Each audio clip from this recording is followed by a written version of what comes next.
forte é o nosso Deus. Eu quero convidar para a gente abrir a palavra do Senhor na segunda carta de Paulo a Timóteo, capítulo 3. Nós vamos ler os versículos 14 a 17. Os irmãos vão perceber que nós vamos citar bastante esse texto hoje, em função do tema, que nós vamos tratar, que é exatamente a questão da revelação, da inspiração, melhor dizendo, da inspiração verbal das Escrituras, as Escrituras inspiradas pelo Senhor. Então, por isso, eu vou pedir que os irmãos tentem gravar o máximo possível esse trecho que nós vamos ler agora, porque é um trecho muito importante e que é a base do nosso argumento para a inspiração verbal das Escrituras Sagradas. Então, 2 Timóteo 3, de 14 a 17. Vamos ler juntos? Tu, porém, permanece naquilo que aprendeste e de que foste inteirado, sabendo de quem o aprendeste, e que desde a infância sabes as sagradas letras que podem tornar-te sábio para a salvação pela fé em Cristo Jesus. Toda a Escritura é inspirada por Deus e útil para o ensino, para a repreensão, para a correção, para a educação na justiça, a fim de que o homem de Deus seja perfeito e perfeitamente habilitado para toda boa obra. Amém, meus irmãos. Vamos orar mais uma vez? Senhor nosso Deus, nós te agradecemos o privilégio que o Senhor nos dá de podermos abrir a Tua Palavra, lermos a Tua Palavra, aprendermos da Tua Palavra, e isto de maneira pública. Na semana que vem nós ouviremos aqui a respeito de irmãos que não têm esse privilégio, que são tolhidos desta oportunidade de poderem cultuar, falar do Senhor, ler a Tua Palavra publicamente, porque são perseguidos, alguns deles presos, outros até mesmo mortos. Nós, ao contrário, Senhor, temos ainda a liberdade de podermos abrir a Tua Palavra publicamente, expô-la, lê-la, divulgá-la, e nós te agradecemos por esta bênção. E que nós pedimos que o Senhor não nos deixes, ó Pai, quietos ou descansados em relação a este benefício tão grande que o Senhor nos permite. Ó Deus, para que não corramos, ó Pai, o risco de um dia sermos perseguidos a ponto de não podermos mais aprender da palavra do Senhor. Nós sabemos que se isto acontecer conosco, o Senhor estará conosco, ainda na perseguição, e ainda assim o Senhor manterá a nossa fé. Mas a nossa oração é que nós possamos permanecer tendo este privilégio santo de estudarmos juntos e publicamente a Tua Palavra. Que o Senhor, portanto, motive os nossos corações para que nós entendamos o quão precioso é nós podermos fazer isto de maneira livre, aberta, pública. Que o Senhor não nos deixe, ó Pai, ignorarmos, negligenciarmos este tão grande privilégio que o Senhor nos permite ter. E agora, Senhor, que o Senhor também nos fale aos corações, por meio do Teu Santo Espírito, o mesmo que inspirou este texto, que também ele possa iluminar as nossas mentes para nós entendermos tanto os textos que leremos aqui, quanto a doutrina que é derivada destes textos de Tua Palavra, para que sejamos cada vez mais habilitados e, como o próprio texto nos diz, perfeitos, maduros, para obedecermos ao Senhor e assim cumprirmos a boa obra do Senhor que o Senhor destinou para nós como Teu povo, como igreja do Senhor. É o que nós te pedimos, em nome de Jesus. Amém. Meus irmãos, esse texto ele é muito importante e os irmãos verão que à medida que nós formos falar aqui a respeito da inspiração, nós vamos ler novamente alguns desses trechos e destacar alguns aspectos, né? Por isso, como eu disse, se os irmãos quiserem deixar aberto este texto, ou mesmo, nós vamos consultar outros, mas talvez você marcar aí na sua Bíblia, porque a gente vai sempre voltar a ele, em alguma medida, num ponto ou outro, para que possamos verificar alguns dos pontos aqui que nós vamos colocar. Eu vou avançar aqui, porque essa parte inicial nós já estamos suficientemente instruídos, né? Nós paramos nesse ponto aqui na semana passada, onde nós tratamos dos principais objetivos de Deus ao inspirar as Escrituras. A confissão de fé, então, ela aponta estes 5 aspectos. Deus quis se revelar ao homem, Deus deseja mostrar ao homem a sua vontade revelada, Deus quer que a verdade seja propagada e também preservada de corrupções, Deus quer que a igreja seja estabelecida conforme o padrão que ele definiu e também seja confortada pela história da redenção e por todo o plano de salvação que ele elaborou a partir da pessoa de Jesus Cristo. E, finalmente, Deus quer que a igreja esteja protegida pela palavra contra a corrupção da carne, de Satanás e do mundo, que são as 3 grandes forças antagônicas, né, que lutam contra nós e tentam nos desviar da verdade. A nossa própria carne, que é a nossa cobiça, o nosso coração ainda pecaminoso, aquilo que nós chamamos de pecado remanescente, né? Nós somos regenerados, mas ainda temos ali aqueles pecados que permanecem conosco e que nos tentam afastar do Senhor. Também Satanás, porque ele é o nosso inimigo, ele quer que nós caiamos em pecado, quer que nós nos voltemos contra o Senhor e desobedeçamos a palavra, e o mundo que jaz no maligno. Então o mundo, não o mundo criado, mas o mundo pecaminoso, né? O mundo enquanto cultura pecaminosa, ele também impõe sobre a igreja um desafio muito grande, de a igreja reagir pela palavra contra as influências. Então a confissão coloca de que não existem outras formas de Deus se revelar ao homem. E ali a nossa observação é a seguinte: a partir do momento que as Escrituras foram escritas, ou seja, fechadas, né? Deus não mais tem necessidade de se revelar ao homem por qualquer outra via. As Escrituras são suficientes para quaisquer questões de fé. Por isso, cremos que não existem revelações extra-bíblicas. Tudo o que o homem precisa saber sobre Deus e sobre si mesmo, as Escrituras o revelam a ele, revelam ao homem, né? Então, esse tópico é importante, meus irmãos, porque ele vai diferenciar as igrejas reformadas das igrejas chamadas neopentecostais ou de algumas seitas que defendem a atuação contínua de Deus. A teologia chama isso de contemporaneidade, ou dos dons ou das revelações, né? Então, algumas igrejas, elas defendem que Deus ainda fala, ainda se revela de maneira especial por meio de pessoas. Então, os irmãos sabem, por exemplo, que há denominações em que no momento das celebrações, né, dos cultos, alguma pessoa se levanta e ele então anuncia dizendo: olha, eu tenho aqui uma palavra de Deus, assim diz o Senhor, Deus está me falando nesse momento, né? Deus está me dando uma palavra. E geralmente esta palavra é uma nova revelação, não é uma palavra de Deus, né? Não é um trecho das Escrituras, mas é uma nova revelação.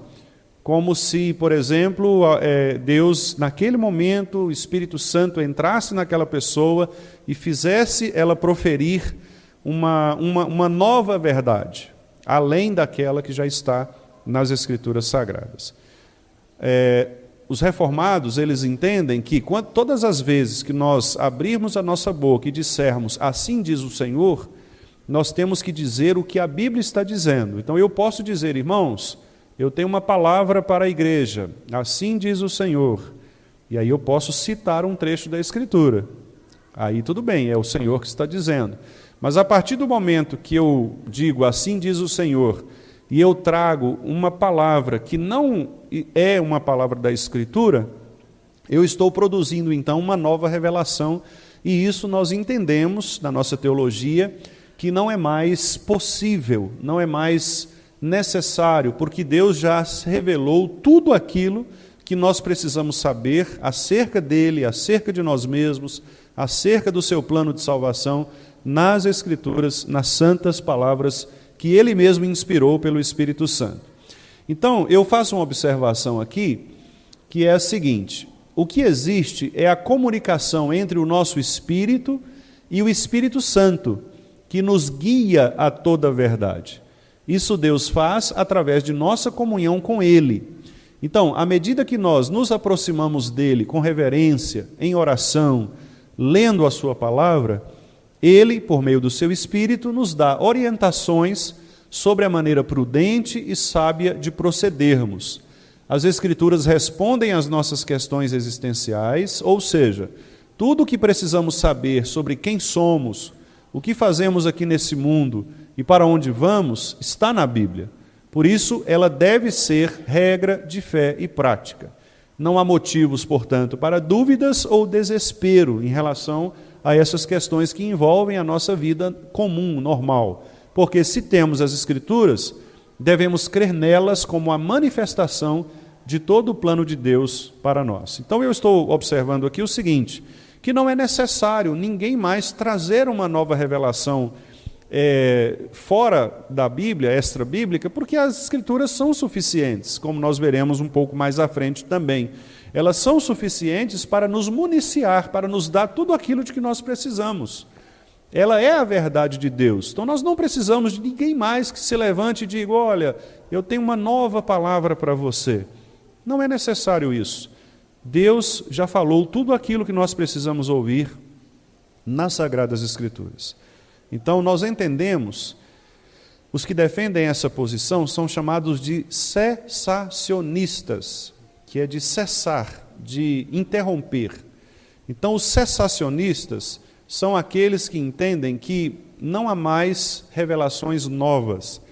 As Escrituras fecharam a atuação inspirativa do Espírito Santo. Então o Espírito Santo não inspira mais as pessoas. O que ele faz é iluminar. São conceitos diferentes, nós veremos também um pouco mais à frente. Aquilo que eu chamo ali de comunicação entre o nosso espírito e o Espírito Santo é o que nós chamamos de iluminação. Então, quando nós orarmos, por exemplo, para alguém que vai pregar a palavra, o termo correto de nós usarmos não é inspirar, é iluminar.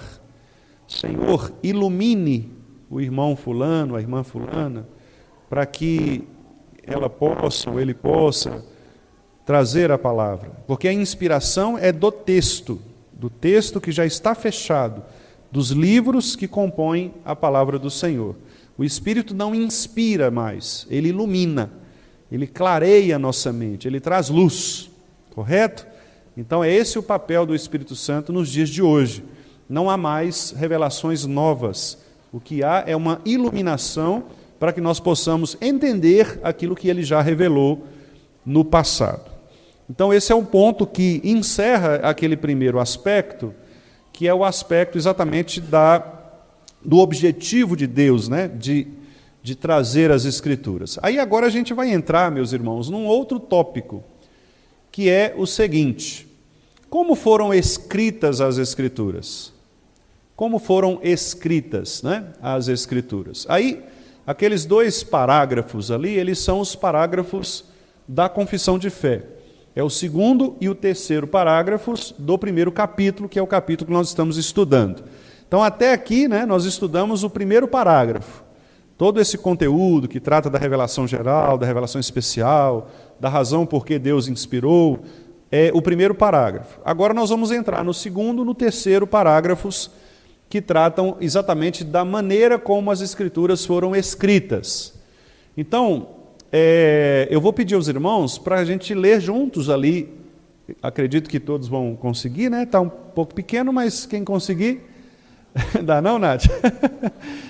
Quem conseguir aí, a gente vai lendo aqui. Se você tiver também a confissão aí na Bíblia, ou se você quiser acompanhar, o texto é o mesmo, né? Os parágrafos 2 e 3. Vamos lá? Então, o segundo parágrafo diz assim: sob o nome de Escritura Sagrada, ou Palavra de Deus escrita, incluem-se agora todos os livros do Velho e do Novo Testamento, que são os seguintes, todos dados por inspiração de Deus, para serem a regra de fé e de prática. Isso. Aí a confissão, ela transcreve os títulos, né, de todos os livros bíblicos. Eu não transcrevi ali por uma questão de economia mesmo, de espaço, né? E os irmãos também conhecem.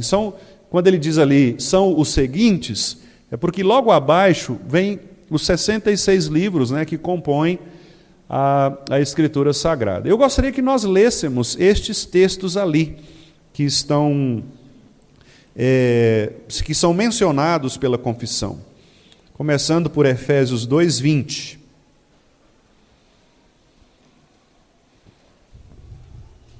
Efésios 2:20. Como que a confissão entende este fechamento do chamado cânon bíblico, né?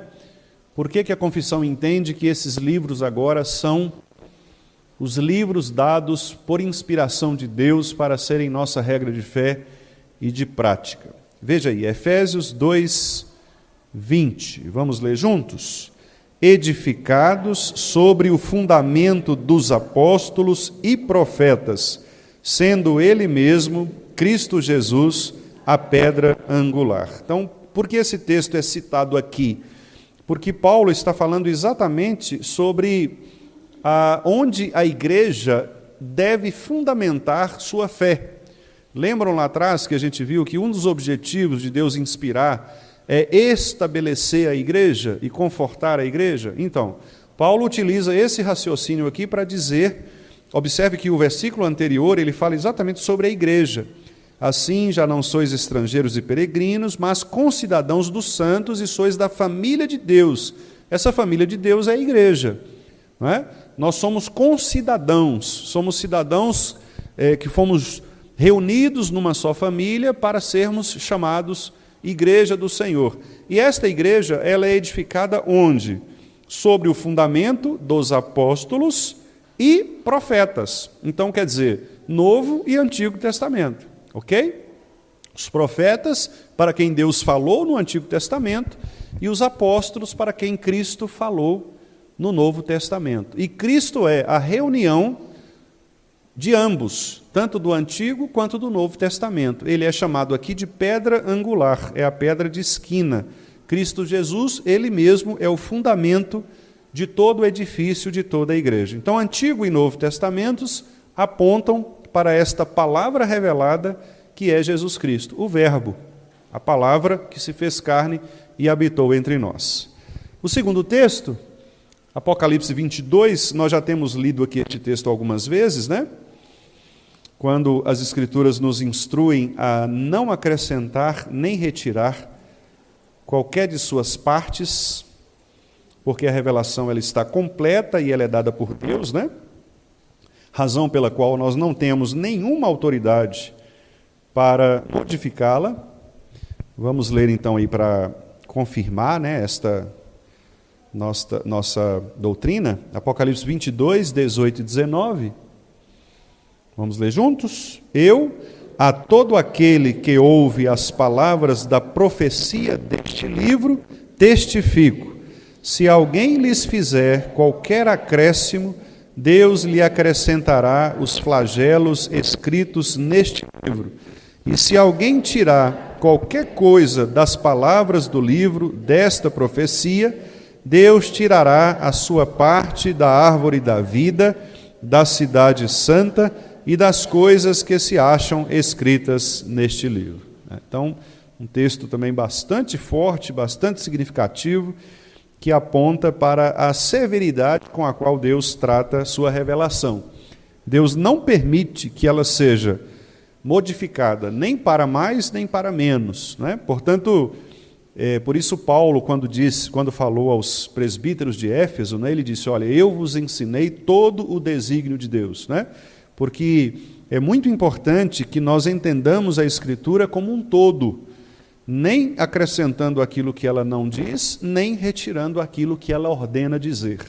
Então devemos ser fiéis a toda a Escritura, né? O texto que nós já lemos, não vamos precisar repetir agora, que é 2 Timóteo 3,16, toda a Escritura é inspirada por Deus, e Mateus 11, 27. Mateus 11, 27.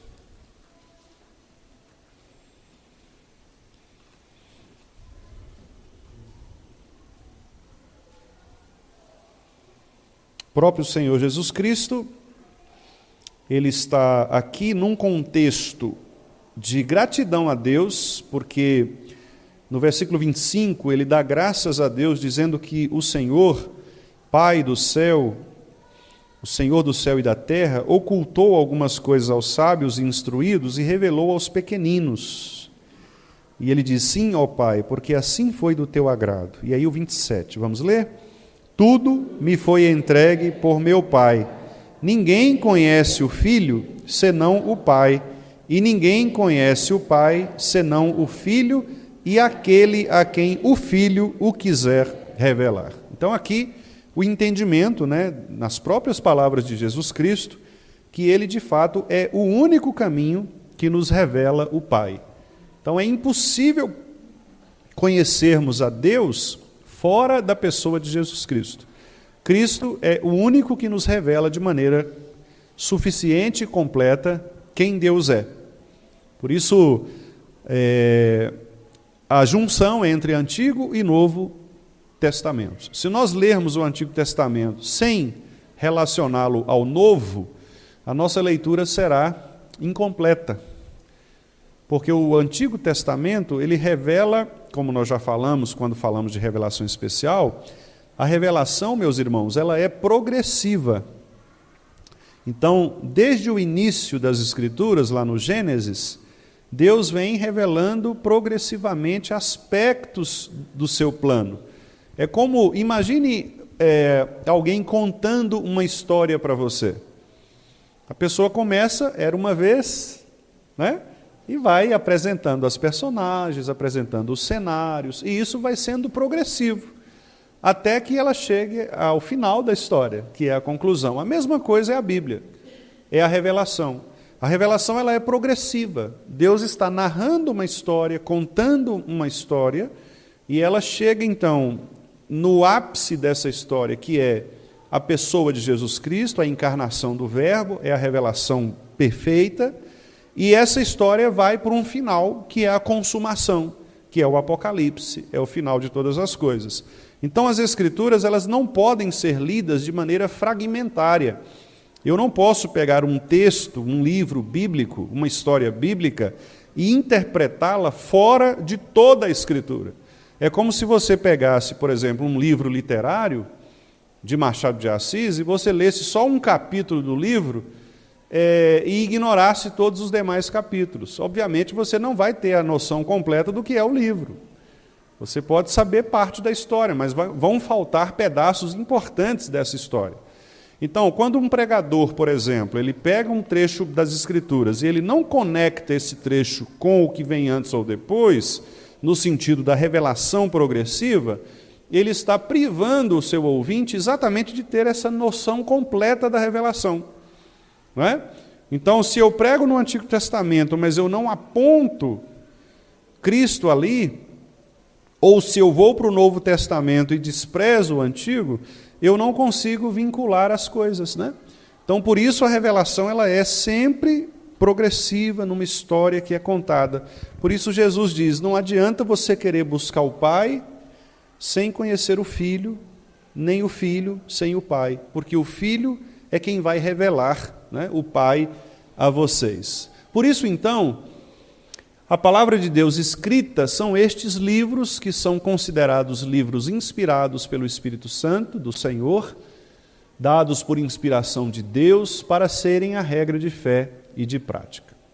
Aí tem o terceiro parágrafo, que trata dos chamados livros apócrifos. Nós não vamos falar deles hoje, mas na sequência dos nossos estudos, eu quero falar um pouquinho para os irmãos a respeito desta questão do cânon. Hoje eu não vou falar sobre isso, eu vou falar sobre o conceito de inspiração. Mas eu vou voltar a este tópico que trata dos chamados apócrifos. Eu vou contar um pouquinho da história de como surgiram esses livros, né?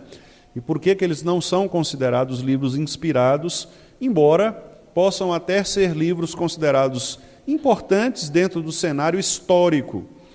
Então, se você pega, por exemplo, o livro dos Macabeus, primeiro e segundo livro dos Macabeus, que na Bíblia católica está logo depois ali do final do Antigo Testamento, chamado período intertestamentário, né, que é o período que finaliza o último profeta e inicia o Evangelho, embora ele não seja um livro inspirado, ele é considerado um livro importante para você entender um pouco da história dessa transição histórica, né, da igreja, dessa passagem da finalização da profecia para o início do Evangelho. Então a gente precisa entender isso. Nós não consideramos esses livros como inspirados, mas eles são livros históricos, que podem ser lidos, estudados, né? Contudo, sem, obviamente, entendê-los como palavra de Deus. Eles não são palavra de Deus. E eu quero falar para os irmãos o porquê disso, né? Como que a igreja estabeleceu este cânon, por que nós defendemos que são apenas os 66 livros e não mais os 7 que são acrescentados, mas eu vou falar disso num outro momento, possivelmente no próximo estudo, se nós conseguirmos avançar aqui até a finalização desse primeiro tópico. Mas, ainda que nós não vamos tratar, eu gostaria que nós lêssemos ali o terceiro parágrafo, porque nele tem uma informação também importante que nós vamos observar agora. Vamos ler, os irmãos que conseguem ler comigo? Os livros, geralmente chamados apócrifos, não sendo de inspiração divina, não fazem parte do cânon da Escritura. Não são, portanto, de autoridade na Igreja de Deus, nem de modo algum podem ser aprovados ou empregados, senão como escritos humanos, né? Então, observe que tem a confissão, ela diz, senão como escritos humanos. Então, eles podem ser lidos como escritos humanos, ok? Não há problema de você ler um livro que esteja na Bíblia católica, desde que você entenda que aquilo não é palavra de Deus, é um livro humano, como você lê qualquer outro livro humano que a gente estude, né? Que a gente leia. Você pode fazer essa leitura como estudo, ok? Vamos ler aí esses textos. Lucas 24, versículos 27 e 44.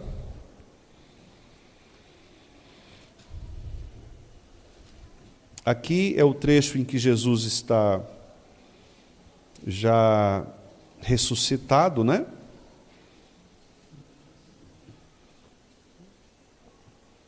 E ele então aparece e anuncia a respeito de onde é que nós podemos encontrar a respeito dele, né?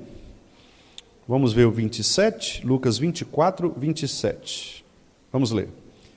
E, começando por Moisés, discorrendo por todos os profetas, expunha-lhes o que a seu respeito constava em todas as Escrituras. E o 44.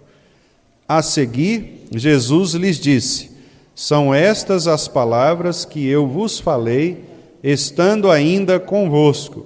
Importava se cumprisse tudo o que de mim está escrito na lei de Moisés, nos profetas e nos salmos. Olha que interessante. Então, o próprio Cristo, ele autentica quais são os livros considerados sagrados, os livros considerados inspirados.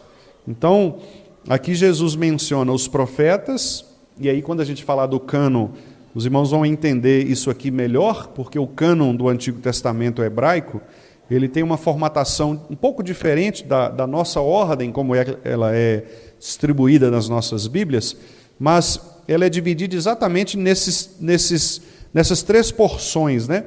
Considerados os escritos de Moisés, considerados profetas, maiores e menores, e os livros poéticos, que aqui são chamados de salmos, que incluem os poéticos em geral. Então, o que Jesus está dizendo é o seguinte: olha, os livros do Antigo Testamento, estes, que são os clássicos livros do Antigo Testamento, eles falam a respeito de mim. Então, Jesus aqui, ele mesmo está estabelecendo o limite do cânon, não é? Como se ele dissesse, não há outro livro que fale a meu respeito, estes tratam de mim, né?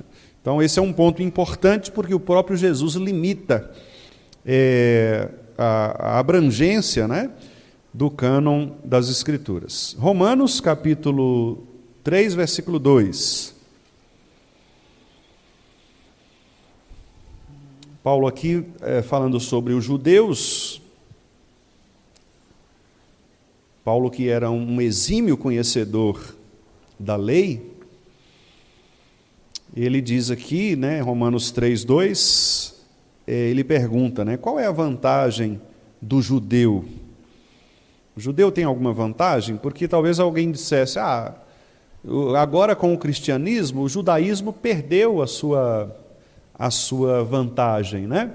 Mas Paulo não defende essa ideia, pelo contrário, Paulo, em muitos momentos, ele trata com muito respeito o judaísmo, porque o cristianismo vem do judaísmo, né? O que acontece é que os judeus, eles param na revelação, enquanto o cristianismo, ele completa a revelação. Então, o argumento de Paulo é, não vamos desprezar os judeus nos aspectos que cabem à utilidade deles para nós. E um dos aspectos que ele cita aqui é exatamente o fato de que aos judeus Deus se revelou de maneira especial. Olha o que ele diz em Romanos 3, 2. Vamos lá?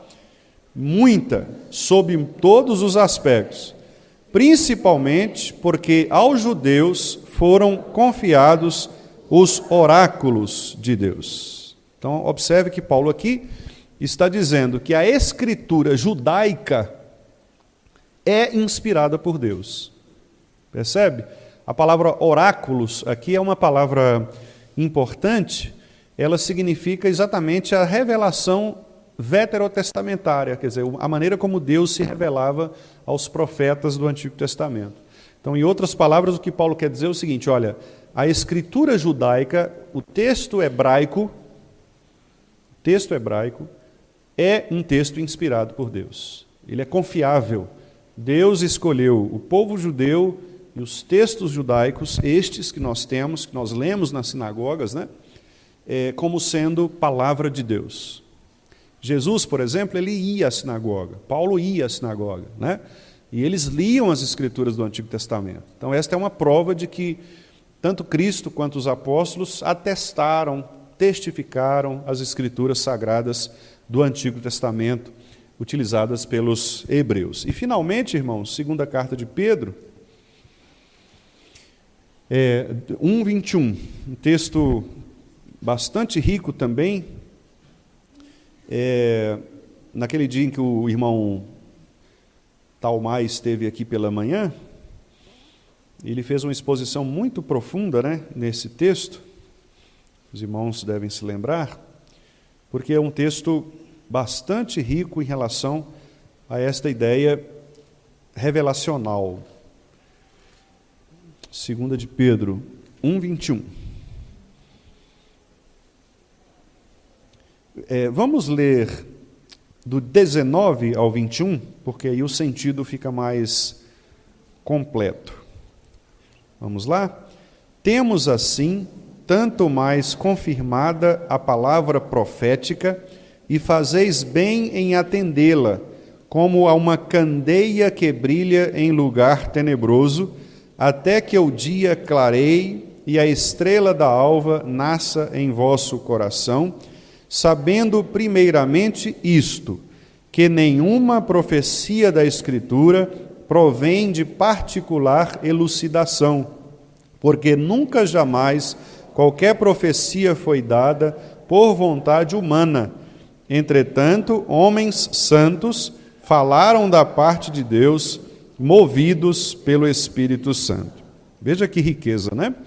Pedro está aqui defendendo vários tópicos que nós vamos ver a partir de agora, né? Tanto a questão da inspiração propriamente, quanto a função da palavra de Deus, que é funcionar como uma candeia que brilha num lugar tenebroso. Então, lembrando do Salmo 119, né? Lâmpada para os nossos pés, luz para o nosso caminho. Ele defende a ideia de que não há profecia que provenha de particular elucidação, ou seja, não é um trabalho especial daquela pessoa individual, né? Não é um trabalho filosófico, um tratado teológico, etc., mas homens santos que falaram movidos pelo Espírito Santo. Então, esse é um texto bastante rico, que é exatamente o que nós vamos, então, abordar, meus irmãos, a partir de agora.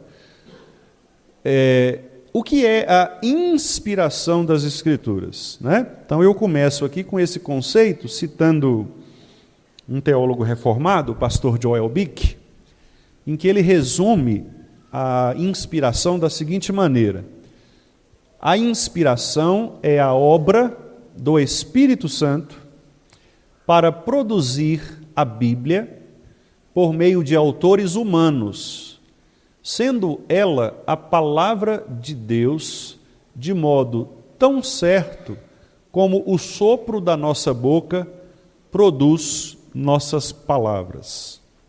Então aqui ele usa um conceito bastante interessante, que é o conceito da produção da fala, da linguagem, né? E nós usamos o nosso aparelho respirador para produzir os nossos sons. O aparelho fonador, ele vai produzir os nossos sons a partir exatamente do ar que brota dos nossos pulmões. Então, esta é uma ideia bastante comum no meio reformado, de associar esta inspiração ao sopro de Deus, que nós vamos ver daqui a pouco, né? A ideia do sopro de Deus, é Deus soprando a sua palavra, porque quando nós emitimos o som vem acompanhado do sopro, do vento, né? Que sai da nossa boca, que vem dos nossos pulmões. Então a ideia da inspiração é que o Espírito do próprio Cristo, o Espírito Santo, ele falou.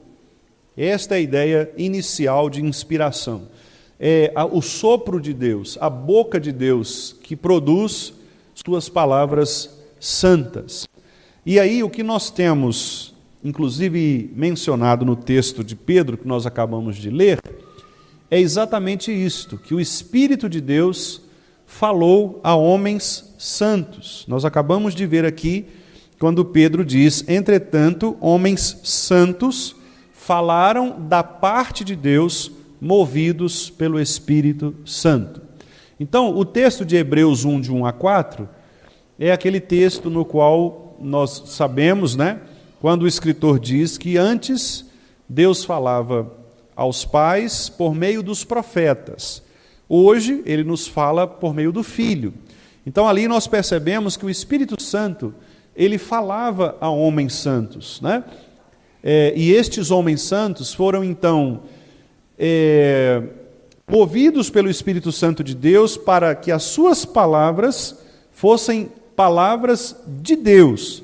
Vamos ver ali, eu coloquei de maneira geral, tanto no Antigo quanto no Novo Testamento. Vamos ver alguns desses textos aqui, para que eu possa chamar a atenção dos irmãos para este aspecto da fala de Deus por meio desses homens. Vamos ver lá, 2 Reis 7:1.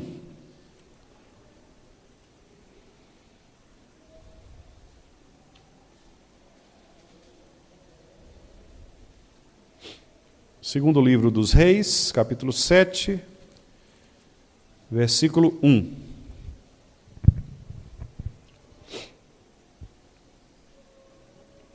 Só a primeira parte. Vamos ler?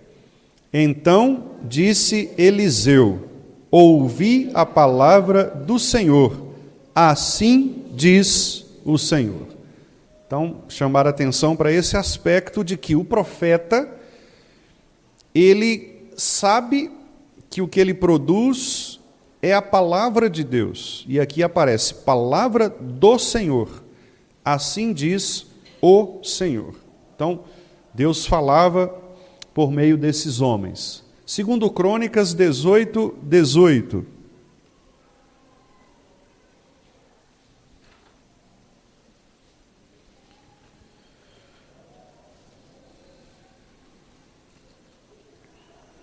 Segundo Crônicas 18, 18.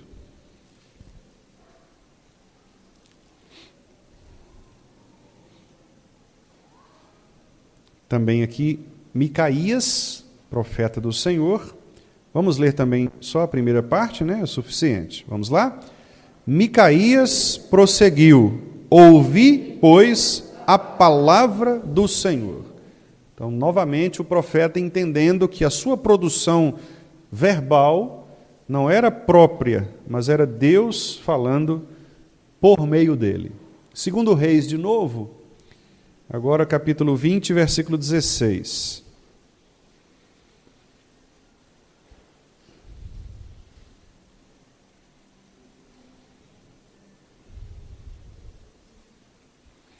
Segundo Reis 20, 16.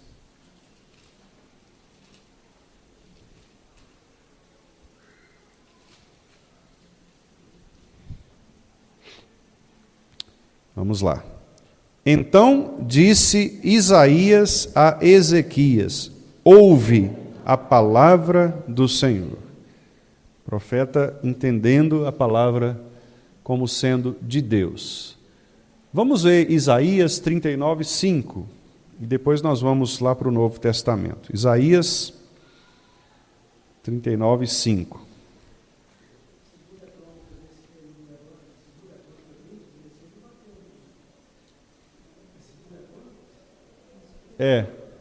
Segundo Crônicas 18, 18, depois segundo Reis 20, 16.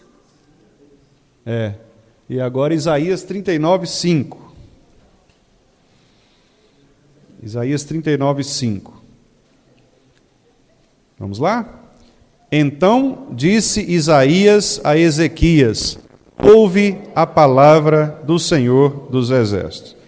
Então veja que os profetas estão sempre dizendo a palavra do Senhor, a palavra do Senhor, né? Vamos agora ver lá no Novo Testamento. Ali ainda tem Esdras e Samuel, os irmãos podem conferir depois, né? É a mesma ideia. O profeta sempre dizendo: eu estou trazendo a palavra do Senhor, assim diz o Senhor. Vamos ver ali Lucas 1,70. Lucas 1,70.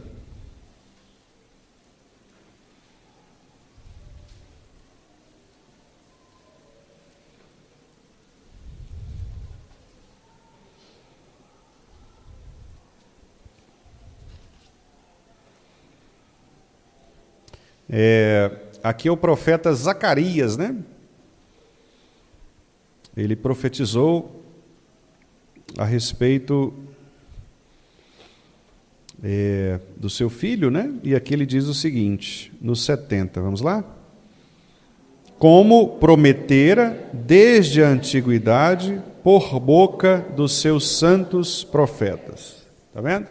Então, o Novo Testamento atestando as palavras do Antigo, dos santos profetas do Antigo Testamento na Antiguidade. E o detalhe aqui é que Zacarias demonstra, então, esta confiança de que Deus falou pela boca dos profetas, né? Essa transmissão oral e também, posteriormente, registrada como palavra escrita, a profecia do Senhor. Vamos ver ali 1 Tessalonicenses 2,13. 1 aos Tessalonicenses 2,13.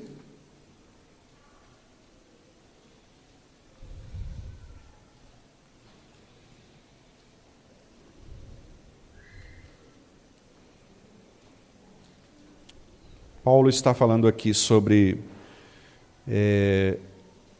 a vida da igreja de Tessalônica. Ele faz vários elogios aos irmãos, porque os irmãos estavam sendo perseguidos, mas ao mesmo tempo eram muito fiéis ao Evangelho, e eles proclamavam o Evangelho de Deus com muita alegria no coração, tanto que diz Paulo que toda uma região, né, da Macedônia, da Acaia, era influenciada pelo bom testemunho dos irmãos de Tessalônica. E aí então ele vai mencionar aqui uma das razões pelas quais esta igreja é uma igreja digna de elogios. Vamos lá, versículo 13. Outra razão ainda temos nós para incessantemente dar graças a Deus, é que, tendo vós recebido a palavra que de nós ouvistes, que é de Deus, acolhestes não como palavra de homens, e sim como, em verdade, é a palavra de Deus, a qual, com efeito, está operando eficazmente em vós, os que credes. Não é? Então veja que Paulo, por 2 vezes, ele faz questão de dizer a palavra que é de Deus. Ouviram a palavra por meio de nós, mas esta palavra é de Deus. Não palavra de homem, mas de Deus. Né? Então 2 vezes ele dá essa ênfase aqui no versículo, e ele elogia os crentes de Tessalônica exatamente porque eles não seguiam ensinamentos humanos, mas eles estavam seguindo a orientação do Senhor. Eles entendiam que a palavra era de Deus, espiritualmente inspirada, né, pelo Espírito de Cristo. E esta palavra que é de Deus, diz Paulo, ela está operando eficazmente em vós.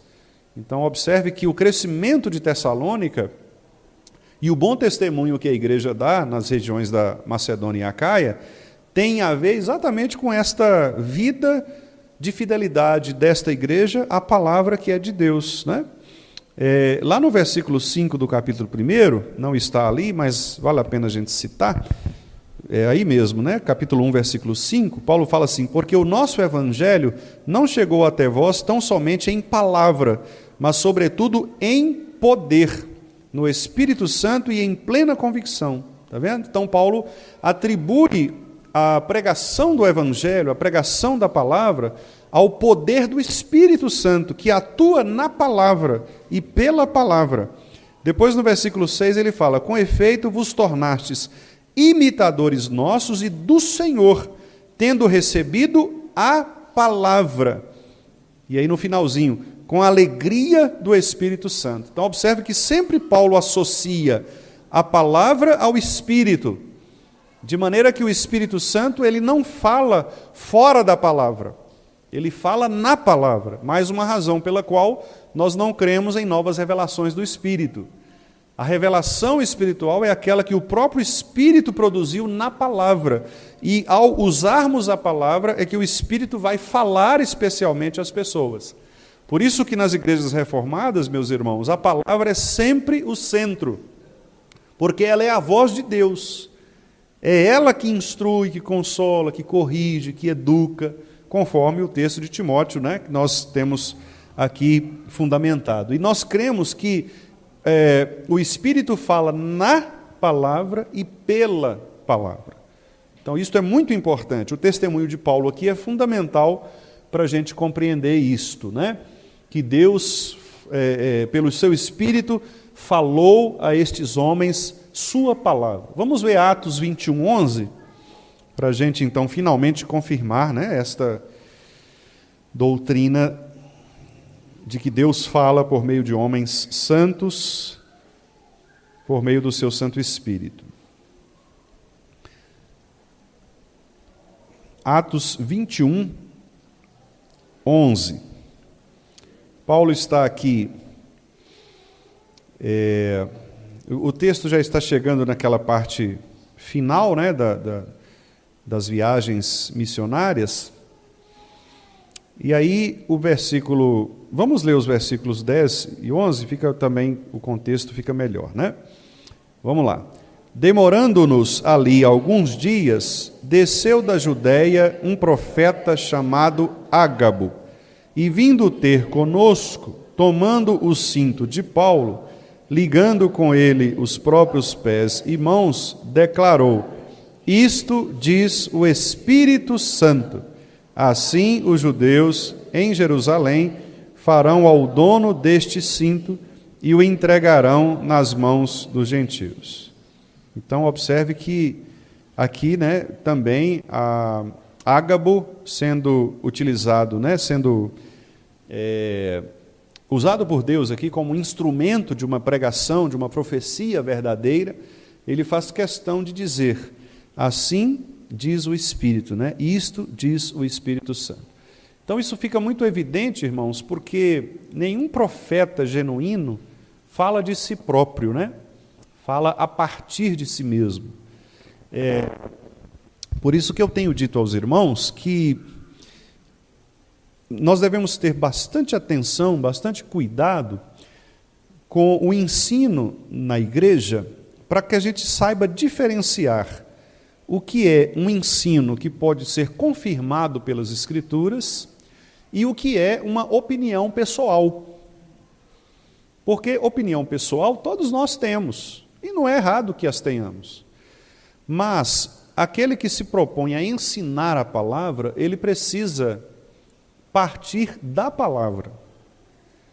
Porque se eu tiro uma doutrina, uma verdade, uma implicação, a partir da minha opinião, eu corro o risco de desobedecer aquele preceito lá de Apocalipse 22, 18 e 19.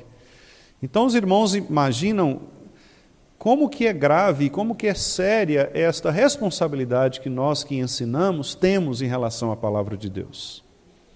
Eu sei que talvez uma pergunta muito possível é a seguinte: mas pastor, como nós vamos saber se o fulano está fazendo uma interpretação correta, das Escrituras? Porque, como costumava dizer Lutero, a Bíblia ela pode ser a mãe de todas as heresias, porque de fato há pessoas que podem pegar textos isolados e fazer desses textos doutrinas, E é por isso que nós estamos, irmãos, uma das razões, não por isso, mas pelo menos uma delas, das razões, por isso que nós estamos estudando estes tópicos. Porque a minha ideia é exatamente mostrar aos irmãos como que nós devemos ter o cuidado de sempre, ao nos posicionarmos em relação a uma ou outra doutrina, usarmos as Escrituras como nosso fundamento. Porque se nós admitimos, cremos, anunciamos, confessamos publicamente que as Escrituras são para nós regra, tanto de fé quanto de prática, ou seja, de doutrina e de comportamento, de ética, tanto de conhecimento quanto de ética, nós precisamos utilizar a Bíblia como nosso fundamento. A Bíblia precisa ser o nosso lugar de descanso. Então, argumentos bíblicos precisam ser bíblicos. Parece algo redundante, mas eu estou enfatizando isto porque às vezes não é incomum nós vermos pessoas defendendo certas posições que não são sustentadas pela Bíblia. Às vezes são opiniões pessoais de um e de outro. Os pastores podem emitir opiniões pessoais, desde que eles sejam honestos para dizer: irmãos, esta é uma opinião pessoal. Certo? Mas, a partir do momento que ele diz, assim diz o Senhor, ele precisa ser fiel, o máximo que ele puder ser, confiando, obviamente, na graça do Espírito Santo, para expor as Escrituras da maneira como ela pretende ser, e tomar muito cuidado para não fazer da Bíblia um livro, um manual de instruções, como eu falei ontem na palestra que a gente fez lá para a mocidade. Há pessoas que veem a Bíblia como um manual de instruções, igual a geladeira quando você compra, Você vem lá o manual de instruções, você vai ver o que faz, como é que faz para ligar, como é que funciona. Aí a pessoa vem para a igreja achando que a Bíblia vai nos dar dicas. Olha, faça isso, não faça aquilo. As Escrituras não são um manual de instruções. A Bíblia é a revelação do plano de Deus em Cristo de salvar um povo para si e levar esse povo perseverante até o final. Então a Bíblia não é um manual em que você vai tirando aqui e ali, não é? Aquelas pregações modernas que a gente vê por aí, né? 10 maneiras de você ter uma família feliz, tal, e faz aquela exposição como se fossem assim, faz isso, né? Como se fosse o seguinte: corte em 4 pedaços, bata no liquidificador, mexa, né? Não, a Bíblia não serve para essas coisas. A Bíblia é a voz de Deus narrando a história da salvação para nós. Então, é muito importante a gente compreender isto. Você pode dizer, mas pastor, não há instruções na Bíblia? Claro que há, meus irmãos, claro que há. Por isso Paulo disse que nós devemos nos instruir e aconselhar mutuamente. Mas o que eu estou querendo dizer é que nós não devemos ir para as Escrituras como se elas fossem bons conselhos apenas, como se elas fossem boas instruções apenas. Nós devemos ir para as Escrituras sabendo que ali é a voz de Deus, é a palavra de Deus para a nossa fé.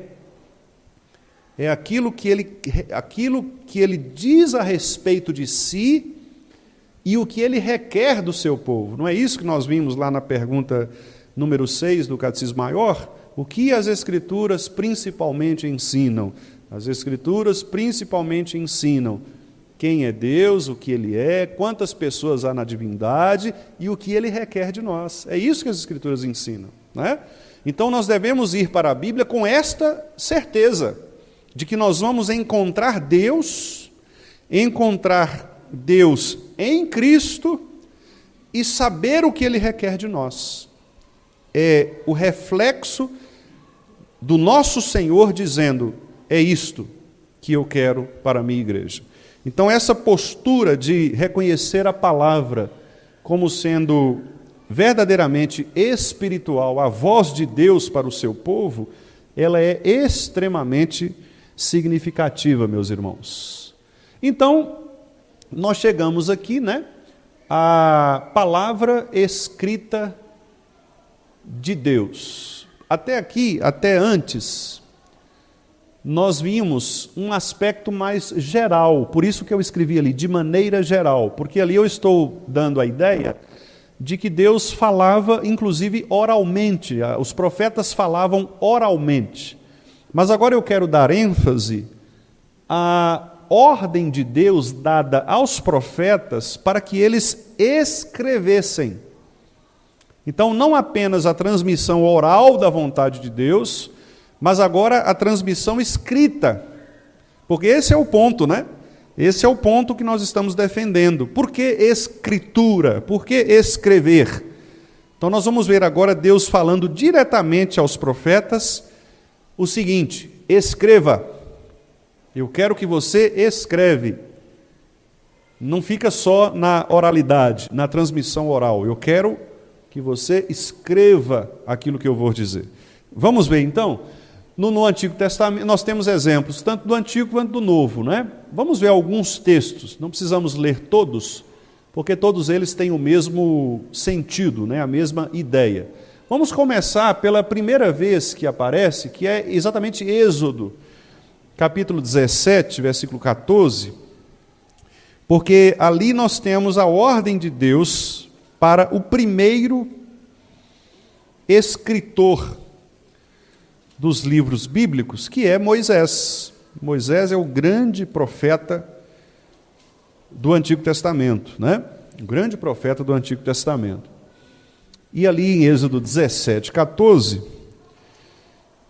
nós vamos ler o seguinte.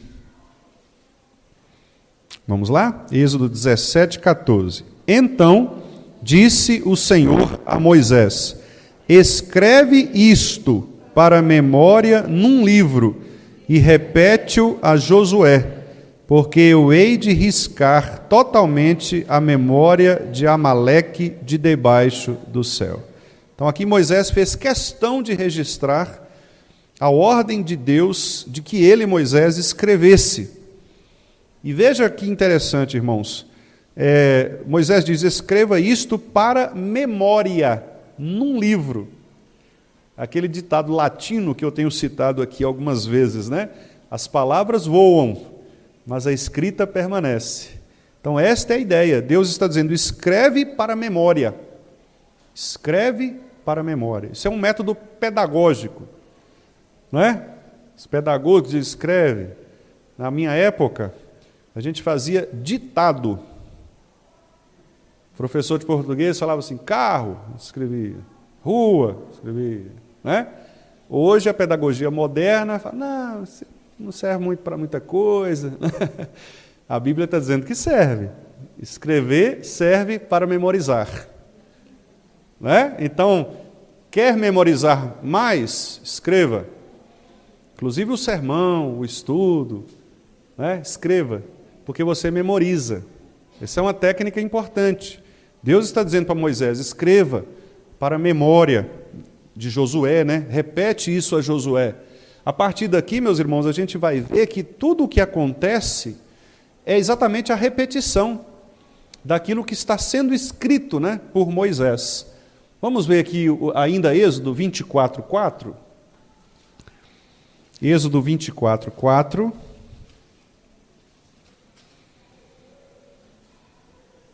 Moisés como servo obediente do Senhor. O que diz o texto aí? 24:4. Moisés escreveu todas as palavras do Senhor. Até aí tá bom. Todas. Todas. Moisés não foi seletivo. Ah, não, Senhor, isso aqui vai ficar, o povo não vai gostar muito dessa parte aqui. Vamos, né? Ele escreveu todas, porque ele entendia que a palavra era do Senhor. E por isso ele não deveria manipulá-la, né? Nem acrescentando, nem retirando. Palavras do Senhor. 34:27, ainda em Êxodo. 34:27.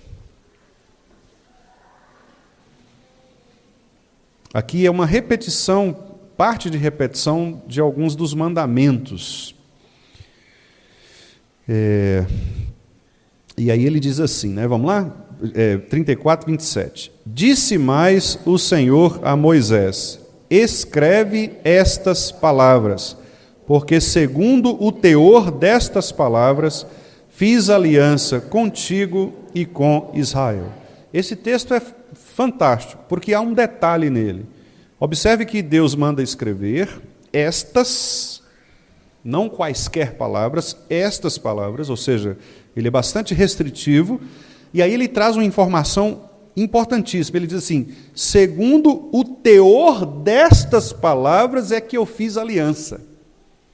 Ou seja, o compromisso de Deus com o seu povo é o compromisso na palavra dele.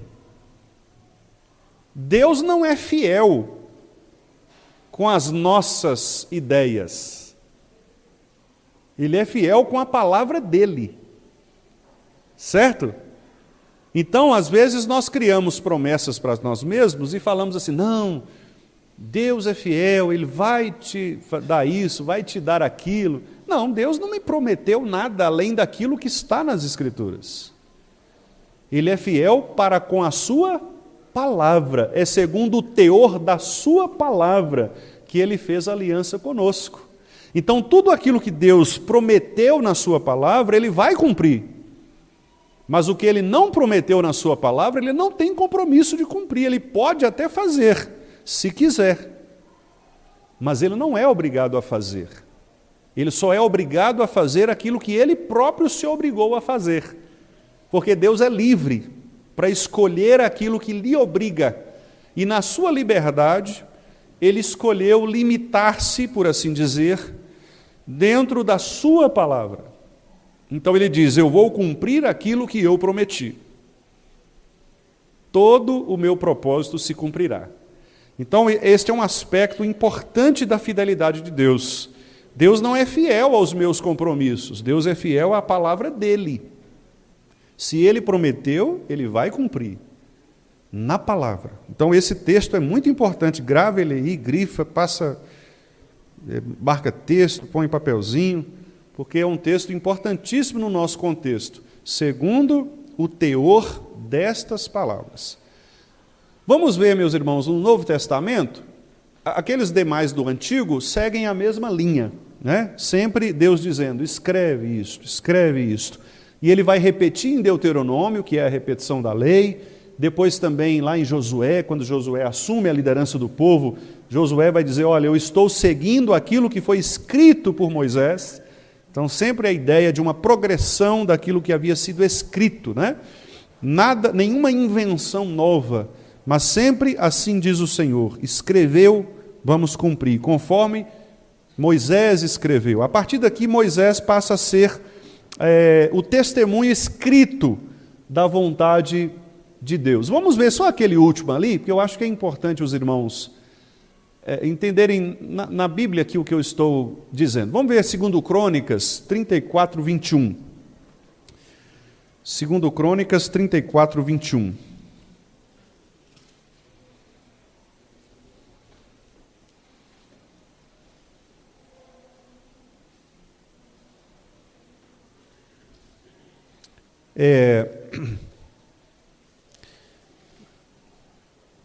O 19 diz assim, tendo o rei ouvido as palavras da lei, rasgou as suas vestes. Ordenou o rei a Ilquias, a Aicão, filho de Safã, e Abdon, filho de Mica, a Safã, o escrivão, e a Asaías, servo do rei, dizendo, vamos ler agora juntos? Ide e consultai o Senhor por mim e pelos restantes em Israel e Judá, acerca das palavras deste livro que se achou, porque grande é o furor do Senhor, que se derramou sobre nós, porquanto nossos pais não guardaram as palavras do Senhor, para fazerem tudo quanto está escrito neste livro. Olha que interessante. Observem que eles entendem aqui como palavra do Senhor, não aquilo que é revelado de maneira autônoma. Mas o que é palavra do Senhor aqui? O que está escrito. Percebe? Achou o livro, as palavras foram achadas no livro, e ele diz lá, palavras do Senhor escrito neste livro. Então não são palavras mais autônomas, produzidas por alguém aqui ou ali. Agora são palavras escritas. Então observem que os nossos irmãos do passado, eles já entendiam que aquilo que Deus tinha mandado escrever era sua palavra de autoridade, era de fato a Escritura sagrada. E agora, para finalizar, meus irmãos, nós vamos ver aí o Novo Testamento, vamos ver também alguns textos, não precisamos ler todos, mas vamos ler o primeiro e talvez mais um ou dois ali. Vamos ver Mateus 24, 35. Mateus 24, 35.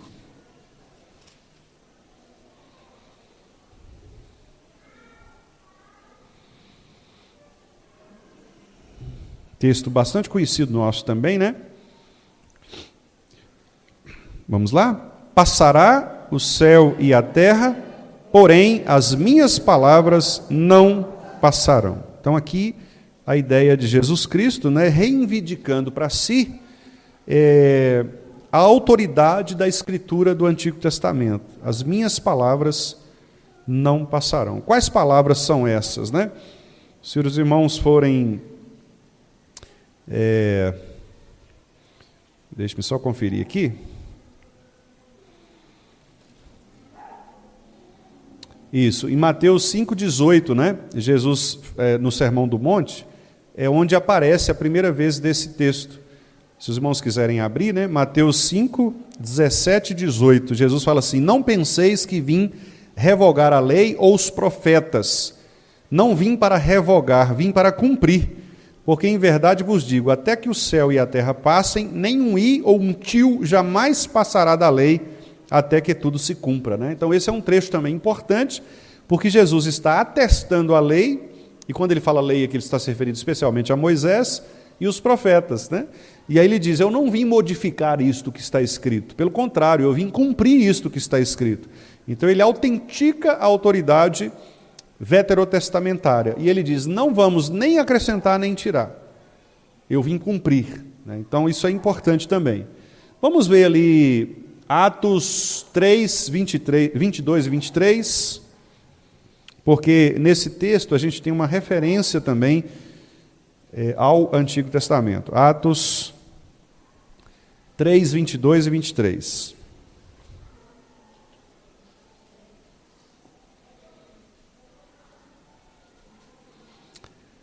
A citação aqui é uma citação que Pedro faz do Antigo Testamento. Vamos ver?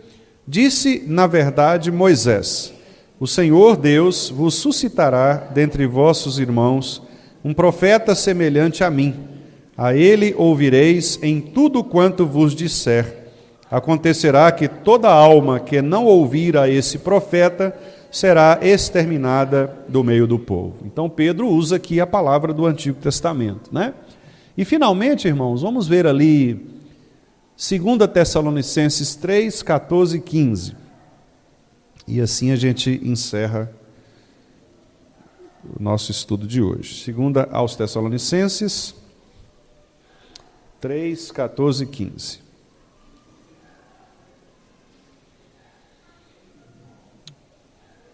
Vamos lá.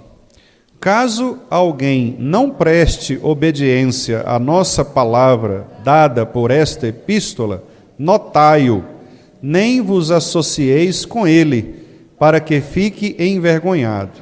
Todavia, não o considereis por inimigo, mas adverti-o como irmão. Aqui Paulo está falando de uma disciplina eclesiástica. Irmãos da nossa igreja que, porventura, desobedeçam a palavra, devem ser, portanto, afastados da comunhão temporariamente, né?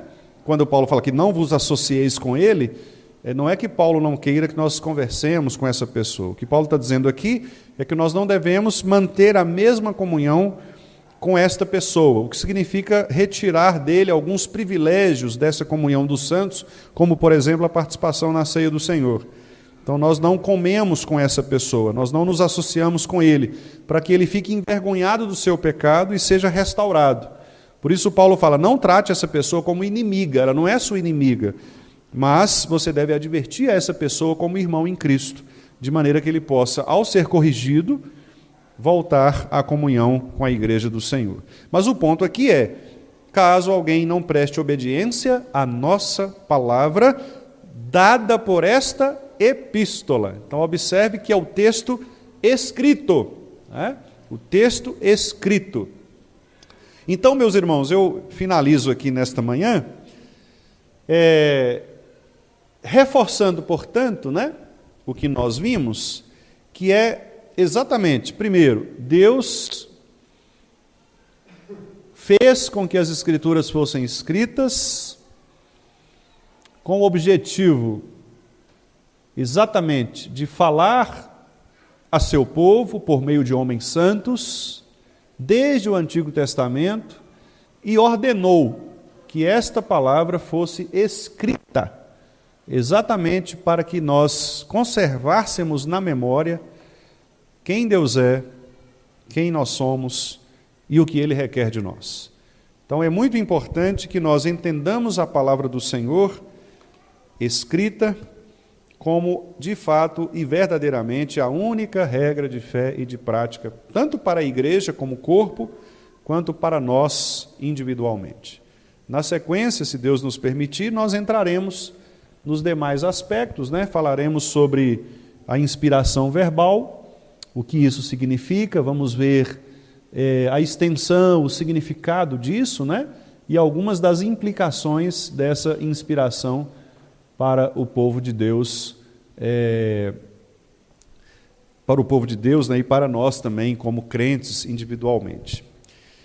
Alguma pergunta, meus irmãos? Algum comentário?